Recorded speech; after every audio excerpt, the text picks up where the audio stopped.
అంతే తప్పించి ప్రజలని మనతో కలుపుకెళ్దామనే ఆలోచన ఇద్దరికి లేదు. మా కార్యకర్తలు కలిసి వెళ్తే సరిపోతుంది, మా మీడియా కలిసి వస్తే సరిపోతుంది, ప్రజల్ని వాళ్ళే గొర్రెల్లాగా తీసుకొస్తారనే ఫీలింగ్లో ఉన్నారు. ప్రజలలో అసంతృప్తి చల్లారాలంటే ఈ నాయకులు బాధ్యతాయుతమైనటువంటి మాటలు మాట్లాడాలి.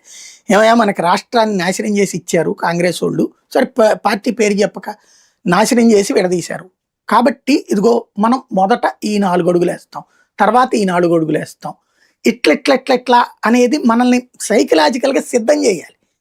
అలా కాకుండా ఎంతసేపటికి నేను చేసేస్తే నేను హైదరాబాద్ను 5 ఏళ్లలో హైటెక్ సిటీని తెచ్చేసేసి ఎరగదీసేసాను ఆయన చెప్తాడు.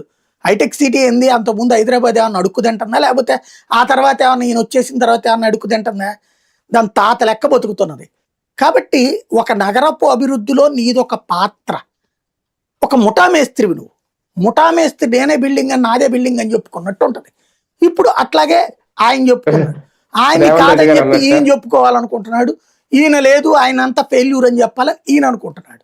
దీనివల్ల ఏమవుతున్నదంటే ప్రజల్లో కన్విన్సింగ్ ధోరణి పోతుంది. మన దరిద్రం ఏంటంటే మీడియా ఇదివరకు ఎట్లాంటి ఎడిటోరియల్ కాలం రూపంలో రాసి ప్రజల్ని సైకలాజికల్గా ప్రిపేర్ చేసేది. కానీ మీడియానేమో అమ్ముడైపోయిందా, లేకపోతే రాసే జర్నలిజమే చచ్చిపోయిందో, ప్రజల్ని కన్విన్స్ చేయలేకపోతున్నారు వీళ్ళందరూ. దాని ఫలితమే రాజధాని చుట్టూ జరుగుతున్న చర్చ. రాజధాని అనేటటువంటిది ఆంధ్రప్రదేశ్లో ఒక చిన్న పార్టు, దాని ఆధారంగా అభివృద్ధి ఇప్పటికిప్పుడు సాధ్యం కాదని అదే చంద్రబాబు చెప్తున్నాడు, అదే జగన్మోహన్ రెడ్డి చెప్తున్నాడు. 50 ఏళ్ళు పట్టచ్చు.